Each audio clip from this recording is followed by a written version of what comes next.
Bismillahirrahmanirrahim. Innal hamdalillah nahmaduhu wa nasta'inuhu wa nastaghfiruh wa na'udzu billahi min shururi anfusina wa sayyiati a'malina. Man yahdihillahu fala mudilla lahu wa man yudlil fala hadiya lahu. Wa asyhadu an la ilaha illallah wahdahu la syarika lahu. Asyhadu anna Muhammadan abduhu wa rasuluhu la nabiyya ba'dah. Masih ada beberapa kalimat yang belum kita selesaikan dari pembahasan hadis sebelumnya berkaitan dengan makanan yang jatuh. Kemudian diperintahkan untuk kita membersihkan makanan tersebut dan memakannya biar syaitan tidak memakannya. Kita melanjutkan beberapa kalimat. Qala rahimallahu ta'ala, berkata Syekh Muhammad bin Shalih Al-Utsaimin rahimahullah, walakin Rasulullah SAW dallana alal khair. Akan tetapi Rasul SAW telah memberikan petunjuk, memberikan arahan atas kebaikan pada kita. Faqala, maka Nabi pun berkata dalam hadisnya, falyadkhudha, maka hendaklah dia, orang itu, mengambilnya makanan tersebut yang jatuh. Wal yumit ma biha min adan, dan bersihkanlah apa yang ada dengannya dari kotoran. Wal yakulha, atau wal yakulha, dan hendaklah dia memakan makanan tersebut.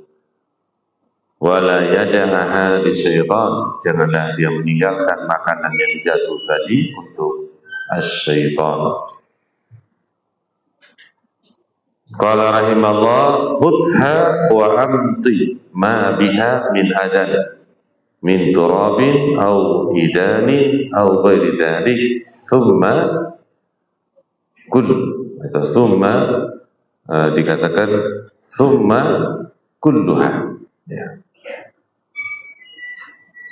Ambillah makanan tersebut, bersihkanlah apa yang ada dengannya dari kotoran, dari tanah, dari potongan-potongan kayu atau selainnya, kemudian makanlah. Wala tada'ha li syaitan, janganlah dia meninggalkan untuk syaitan makanan tersebut. Wal insan idza fa'ala hadza imtisalan li amri Nabi sallallahu alaihi wasallam tawadhu'an lillahi azza wa jalla wa hirmanan li syaitan min akliha, hasala hadhihi al-fawaid al-thalathati al-imtisal li amri Nabi sallallahu alaihi wasallam. Seorang apabila dia melakukan perkara yang ada dalam hadis tersebut dalam rangka mengikuti perintah Nabi dan merendahkan diri kepada Allah Azza wa Jalla dan mengharamkan syaitan untuk memakan makanan tersebut, terhasilkan atas beberapa faedah, yaitu 3 faedah mengikuti perintah Nabi SAW. Ya. Pertama, perintah Nabi. Kedua, wattawadu, bersifat rendah diri.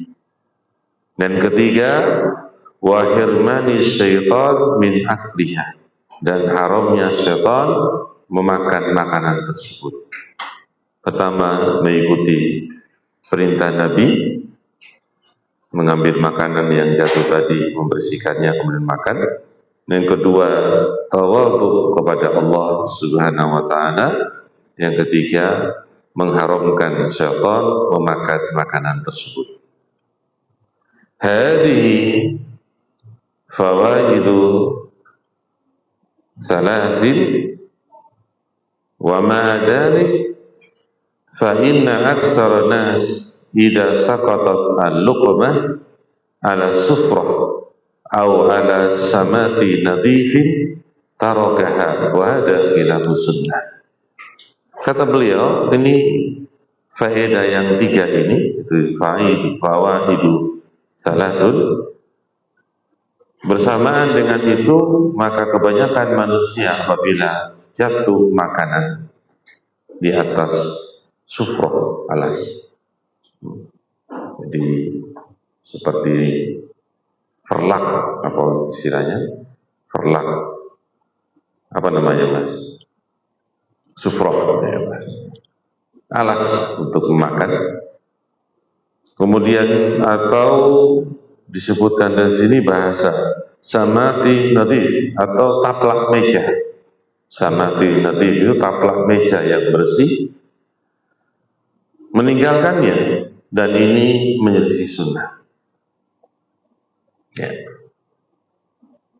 Masya Allah. Jadi termasuk hal yang terjadi ya, di sebagian manusia memakan makanan jatuh dari tempat makannya ke taplak meja atau verlak atau taplak dari plastik misalnya, tidak mengambilnya, dan ini menyelisih sunnah Rasul sallallahu alaihi wasallam. Wa fi hadzal hadis minal fawaid, dari hadis ini pula ada beberapa faedah tambahan. Annahu la yanbaghi lil insana ya'kula ta'aman fihi adan. Nah ini juga. Sepantasnya bagi seorang itu tidak memakan makanan yang ada padanya adan, sesuatu yang membahayakan, adanya kotoran misalnya. Itu faedahnya. Jadi makan makanan yang baik, termasuknya tidak ada kotoran-kotoran yang bisa membahayakan. Lianna nafsaka indaka amanah, karena jiwa kamu di sisimu itu ada amanah. Jiwamu itu ada amanah, kamu menjaganya. La ta'kulu syai'an fihi adan, tidaklah kamu makan sesuatu pada makanan itu ada hal yang mengganggu atau kotoran. Ya. Min hidanin, dari potongan kayu misalnya. Au syaukin, atau duri misalnya. Au ma'asbah dzalik, atau yang semisal itu. Wa alaihi fa innana nadhkuru alladziina ya'kuluna as-samaka. Dan atasnya maka kita menyebutkan orang-orang yang memakan ikan, mas. Ayahtatu li anfusihim, agar dia itu tidak memburukkan dirinya, jiwa mereka, membahayakan diri mereka. Li'anna samaka laha idhamun daqiqatun mislul ibri. Karena pada ikan itu ada tulang. Kalau kita Jawane duri, Jawane orang tulang, duri. Tulang yang kecil, nah itu orang Jawa bilang duri. Seperti jarum kecil, jarum. Idza lam yahtaris al-insanu minha. Apabila seorang tidak berhati-hati dari duri tersebut, farubbama tadkhulu ila batnihi, terkadang masuk ke dalam perutnya. Nah, wa tajrihu mi'datahu aw am'ahu, kemudian melukai lambungnya atau perut besarnya, usus besarnya, wa huwa la yashur, sedangkan dia tidak merasakannya. Jadi pembahasan seputar ini bukan tidak boleh makan tulang, tidak boleh makan tadi duri ikan atau tulang di daging sapi atau ayam. Yang dibahas itu makanan yang membahayakan. Jadi bukan haram makan tulang atau haram makan duri. Pembahasannya itu melarang memakan yang membahayakan.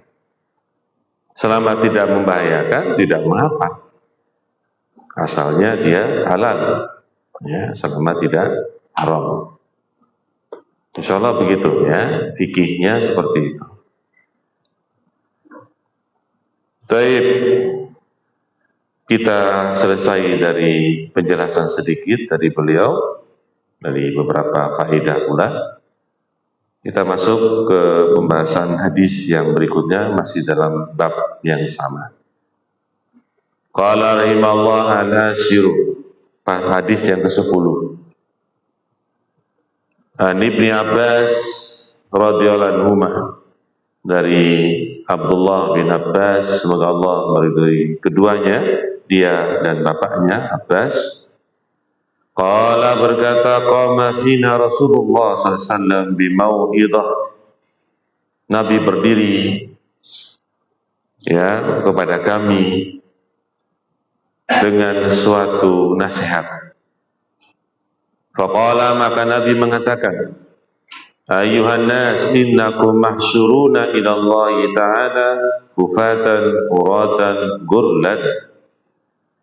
Wahai sekalian manusia, sungguhnya kalian akan dikumpulkan kepada Allah yang Maha Tinggi dalam kondisi tidak beralas kaki, dalam kondisi telanjang, tidak berpakaian, dalam kondisi tidak bersunat. Kemudian Nabi membacakan ayat, kama bada'na awwala khalqin nu'idu wa'dan alaina inna kunna fa'ilin. Al-Anbiya ayat 103. Sebagaimana kami menciptakan di awal penciptaan, kami pun akan mengembalikannya, dan itu adalah janji atas kami. Sesungguhnya kamilah yang melakukannya. Jadi ciptaan itu akan seperti semula, dalam kondisi tidak beralas kaki, dalam kondisi tidak punya pakaian, dalam kondisi belum bersunat. Ketika dikumpulkan di padang mahsyar kepada Allah Subhanahu wa taala di Arasat yaumil qiyamah. Arasat di tempat yang luas. Arasat, tidak ada bangunan-bangunan di sana pada hari kiamat. Baik. Qala rahimahullah, itu menyambung hadis. Qala sallallahu, ala ketahuilah, wa inna awwalal khalaiq yuksa yaumal qiyamah Ibrahim alaihissalam. Ketahuilah, dan sesungguhnya yang pertama dari makhluk-makhluk ini yang dipakaikan pakaian pada hari kiamat Ibrahim. Setelah dikumpul dalam kondisi tidak berpakaian tadi, kemudian dipakaikan pertama kali, yang memakaikan, yang dipakai, yang berpakaian itu adalah Ibrahim alaihissalam. Ala wa innahu sayuja'u birijalin min ummati.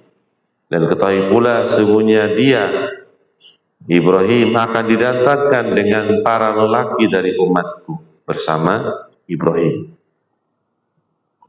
Fayukhadu bihim dhatas shimal, akan diseret, diambil para lelaki ini dari sebelah kiri, diseret dari sebelah kiri. Fa'akulu, maka aku pun berkata, Rasulullah SAW, ya Rabbi ashabi, wahai Rabbku sahabat-sahabatku. Sahabat-sahabat artinya mengikuti umat Rasulullah SAW, mengikuti Nabi, namanya ashabi. Fayuqal, dikatakan kepada Nabi, innaka la tadri ma ahdatsu ba'daka. Sungguhnya engkau tidak mengetahui apa yang mereka ada-adakan setelahmu.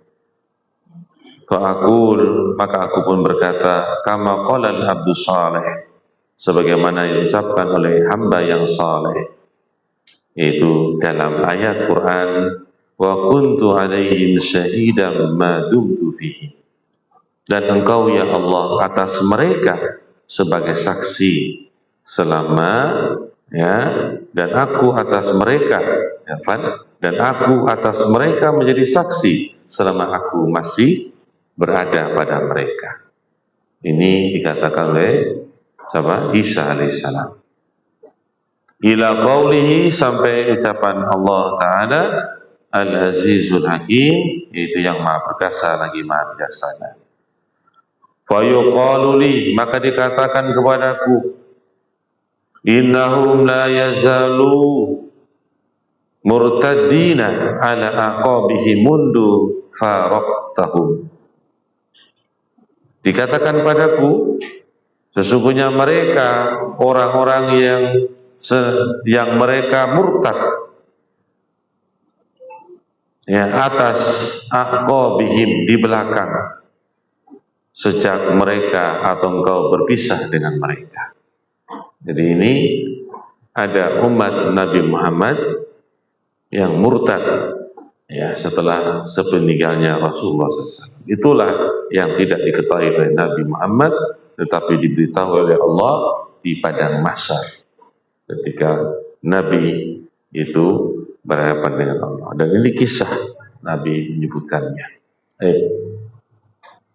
Kemudian syarat penjelasan atau beberapa kalimat muttafaqun alaih, hadis riwayat Bukhari Muslim, gurlan ghaira makhtunin, tanpa bersunat atau apa?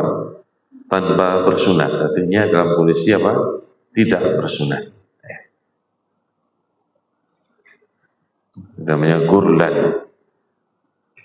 Asyarah penjelasan, qala al-allama Ibnu Utsaimin rahimahullah ta'ala, berkata seorang yang ahli, Muhammad bin Shalih al-Utsaimin sallallahu merahmatinya. Qala al-muallifu rahimahullah, berkata muallif semoga Allah merahmatinya, fima naqalahu, pada apa yang beliau nukil, yaitu Imam Nawawi menukil, an Ibnu Abbas, dari Abdullah bin Abbas radhiyallahu anhu, semoga Allah meridai keduanya. Qama fina Rasulullah sallam, khatib atau khatiban, Nabi berdiri pada kami dalam kondisi berkhutbah.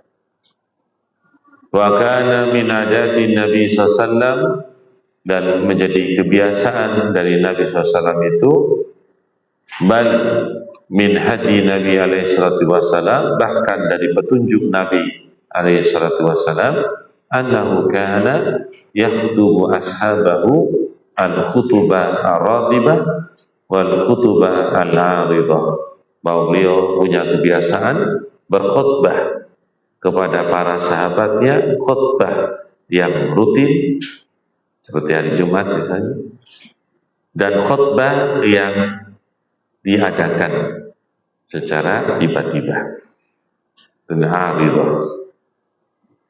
Amal khutubu ar-ratibatu, adapun khutbah-khutbah yang rutin, ya, fa mislu khutbatu atau khutbatil jum'ati, seperti contoh khutbah Jumat rutin, yaitu kemudian khutbatil Id, khutbah salat Id, khutbatil istisqa, khutbah salat minta hujan. Setelah salat minta hujan baru berkhutbah.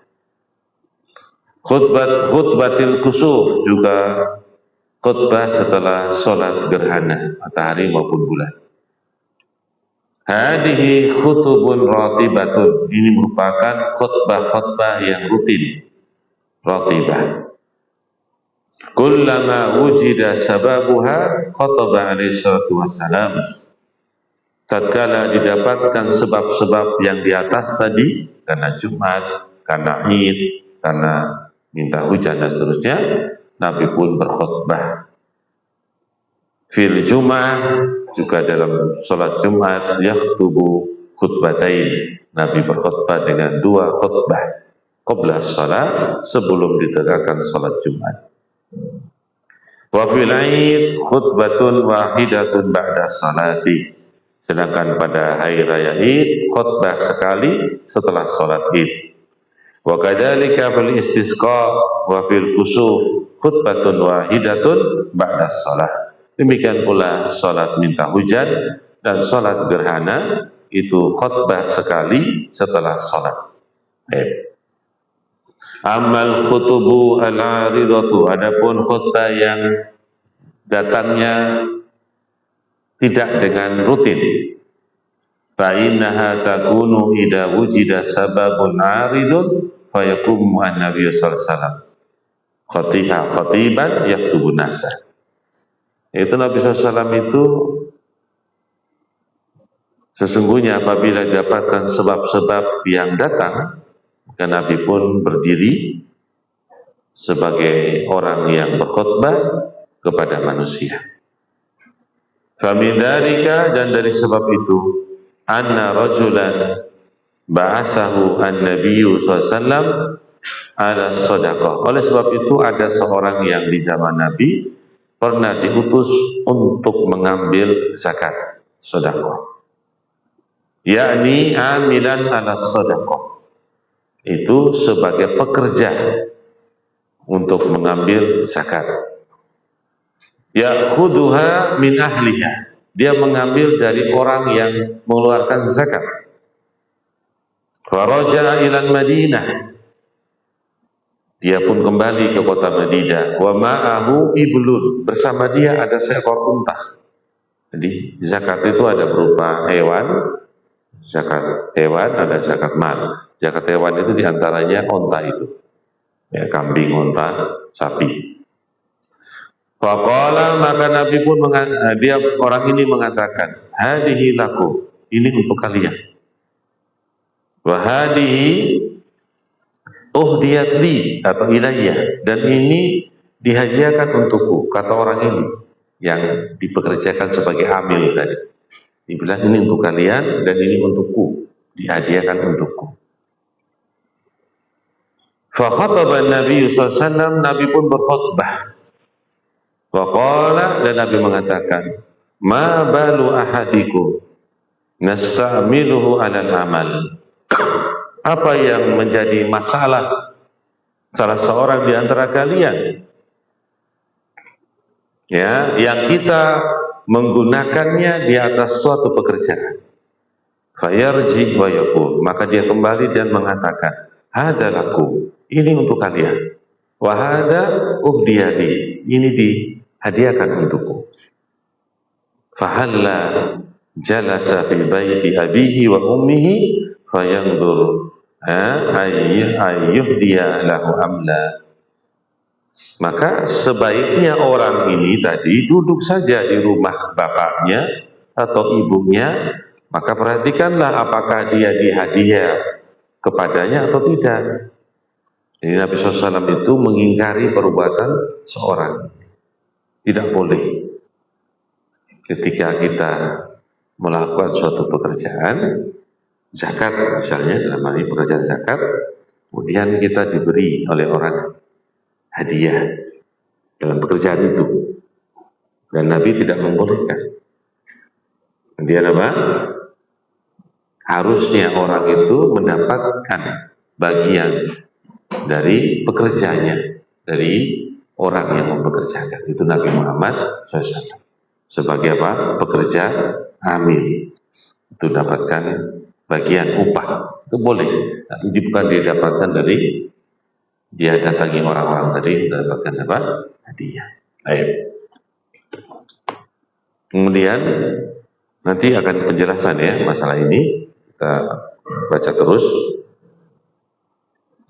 Wa saddaqa an-nabiyyu alaihi salatu wassalam, atau wa sadaqa an-nabi, dan benar Rasulullah SAW itu annahu lam yuhda li hadzal amil alladhi huwa tabi'un li daulah illa min ajali annahu amilun. Dan benar Nabi SAW, orang ini tidaklah diberi hadiah dengan sebagai pekerja. Yang dia bekerja itu mengikuti kepada negara. Dan di saat itu Nabi sebagai kepala pemerintahannya. Kecuali dengan sebab bahwasanya dia itu seorang pekerja. Lau kana yuriduna ayyahdu ilaihi lisaksihi la ahdau ilaihi fi baiti abihi wa ummihi. Seandainya mereka ingin memberikan hadiah kepada seseorang, maka mereka memberikan hadiah kepada seorang itu di rumah bapaknya atau ibunya. Artinya bukan sebagai pekerja. Itu bukan sebagai apa? Pekerja. Baik. Ini aturan yang ada di zaman Nabi. Ketika seorang itu bekerja sebagai pemungut zakat, maka jangan kamu mengambil apa? Hadiah ketika kamu itu memungut zakat. Itu maksud Nabi Muhammad sallallahu alaihi wasallam. Baik, kita baca lagi. Wa min hadzal hadis, dari hadis ini pula na'rifu 'azimu kubhi ar-riswah. Ya. Kita mengetahui dari hadis ini besarnya dosa, besarnya kejelekan ar-riswah. Apa riswah itu? Suap, sogok, riswah. Kalau bahasa orang umum ruswah, apa? Reswah atau ruswah. Ini riswah.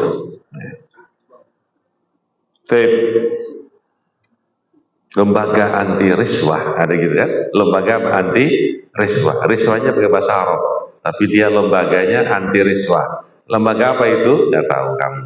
Tahu nggak? Disebut lembaga anti riswah. Sering disebut ya dalam istilah-istilah mereka. Wa annaha min adha'imil umur allati adat ila ayyakuma an-nabiyyu alaihi salatu wassalam khatiban yaktubu finnas. Karena sesungguhnya riswah ini, sogok atau apa tadi bahasanya, suap, ya, itu dari perkara-perkara yang besar dosanya. Kemudian membawa Nabi SAW berdiri untuk berkhutbah kepada manusia, menerangkan masalah ini.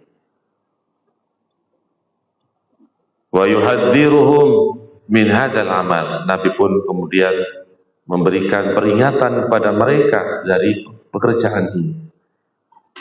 Li'annahu idza fasa fi qaumi riswah halaku. Karena apabila tersebar di suatu kaum itu perbuatan suap, riswah, itu mereka akan binasa. Fasara kullu wahidin minhum la yaqulu al-haqqa. Jadilah setiap satu dari mereka tidak akan berbicara kebenaran. Karena sudah apa? Suap. Suap artinya apa, Mas?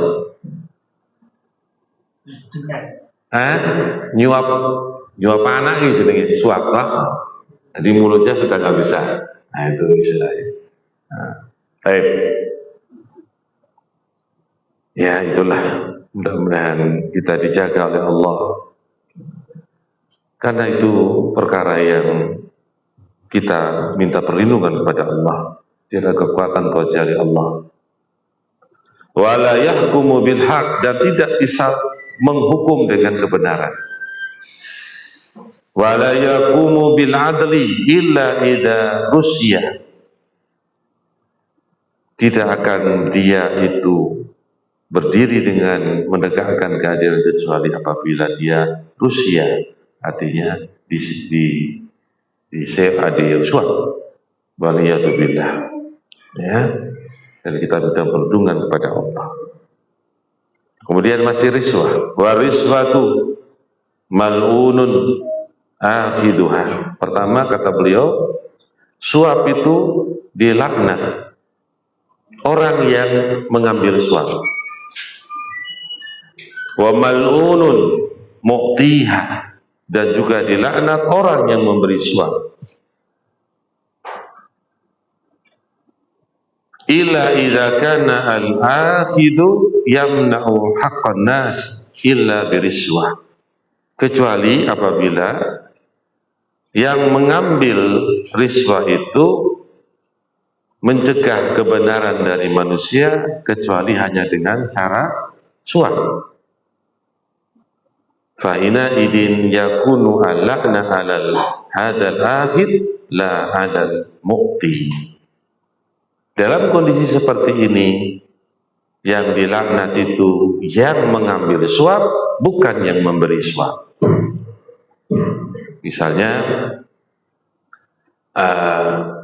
hak kita diambil, kita tuh tidak ingin mensuap, hak kita diambil.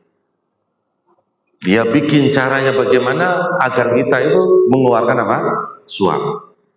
Itu membuat suatu sistem yang kita mau tidak mau harus apa? Itu proyek misalnya, atau proyek tender misalnya, tidak bisa digolkan, tidak bisa, kecuali sudah harus. Nah, itu namanya mengambil hak orang yang memberi. Yang seperti ini, orang yang memberi riswah tadi tidak mendapatkan dosa, tidak mendapatkan laknat, karena memang dia diambil haknya. Itu sudah nih. Jadi demikian. Banyak yang bertanya, Ustaz, bagaimana saya susah sekali, saya itu serba proyek, ya, proyek begini-begini, saya itu nggak bisa keluar dari sistem. Sistem memang begitu. Kalau kita nggak begini, ya nggak bisa, nggak gol. Berarti hak kita sebenarnya diambil. Nah, itu tidak mendapatkan dosa. Barakallahu fikum, sudah paham ya? Ada akhidun, ada mu'ti. Ada yang mengambil, ada yang memberi. Itu asalnya dua-duanya dilaknat. Tapi kalau dalam kondisi hak kita diambil, memang kita dibikin sistem untuk kita harus mengeluarkan riswah, maka yang memberi tidak dilaknat karena diambil apa? Haknya. Ya. Bagus ini, saya ya. Li'anna al-mu'ti innama yuridu an yastakhlisa haqqahu. Karena ya, orang yang memberikan itu hanya saja ingin untuk membersihkan haknya. Wala sabila ila dzalik illa bidaf'i riswah. Nah, tidaklah ada jalan kepada masalah itu kecuali dia memberikan apa? Riswah, memberikan suap. Tidak ada jalan lagi kecuali dia memberikan suap. Nah, ini tidak dilaknat yang seperti ini. Fahuwa ma'dzurun, dia diberi udzur. Ma'dzurun, dia diberi apa? Udzur, diberi maaf, diberi udzur. Ya, ada alasan. Kama yujad, sebagaimana didapatkan perkara ini. Waliyadzubillah, dan kita mohon pertolongan kepada perlindungan pada Allah. Al-an, sekarang ini, fi ba'dil mas'ulin fi duwal al-islamiyah, itu pada sebagian orang-orang yang bertanggung jawab di negara-negara Islam, man la yumkin ay yaqdiya masalihan nas illa bihadil iswah, tidak mungkin ya menegakkan maslahat-maslahat manusia kecuali dengan cara riswah ini, dengan cara suap ini. Tidaklah mereka menjalani perkara-perkara maslahat manusia kecuali dengan cara apa? Riswah. Waliyadzubillah, kita mohon perlindungan kepada Allah fayakunu akilan lil mal bil batil. Jadilah orang itu memakan kepada harta yang batil dengan cara yang batil. Mu'ridun nafsahu lil la'nin, dia membawa dirinya kepada laknat.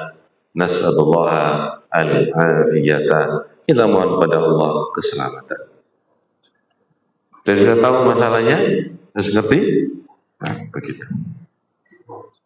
Jadi perkara itu sering terjadi di sekitar kita, yang asalnya jalurnya biasa saja, tapi dibikin cara bagaimana orang yang memberi itu harus memberinya. Nah, itu berarti hak kita diambil. Maka ini tidak mendapatkan apa? Laknat, dan dia diberi udzur. Kalau kita tidak mau, Ustaz, ya nggak apa-apa, lebih baik. Maksudnya lebih baik kamu tidak melaksanakannya. Ya, kalau begitu nggak ada bisa proyek yang saya menang, ya nggak apa-apa kalau kamu mau bersabar, begitu jawabannya.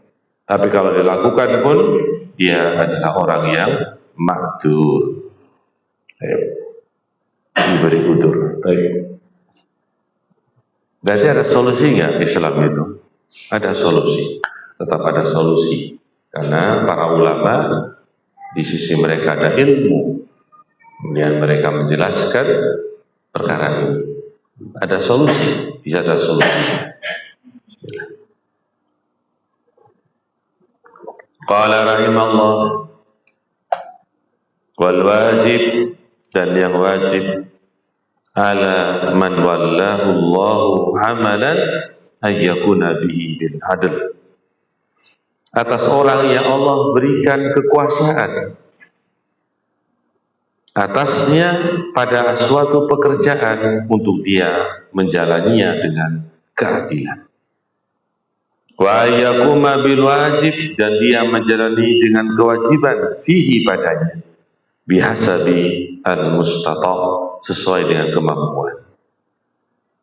Wa min dzalika aidan, dan dari demikian itu pula anna bayrata wa hiya amatun li jama'ati atau li jama'ati minal ansar. Ada cerita lagi, nah cerita.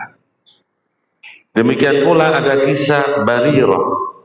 Dia seorang budak perempuan dari sekumpulan jamaah orang dari kalangan Ansar. Jadi budak itu dimiliki bersama. Bisa kayak barang dimiliki bersama. Sudah, ini besok lagi ya, ini sampai sini ya. Barakallahu fikum. Ya, mudah-mudahan kita mengambil faidah, berdoa kepada Allah, kekuatan dari Allah untuk kita mengamalkan. Subhanakallahumma bihamdika, asyhadu an la ilaha illa anta, astaghfiruka wa atubu ilaik. Assalamualaikum warahmatullahi wabarakatuh.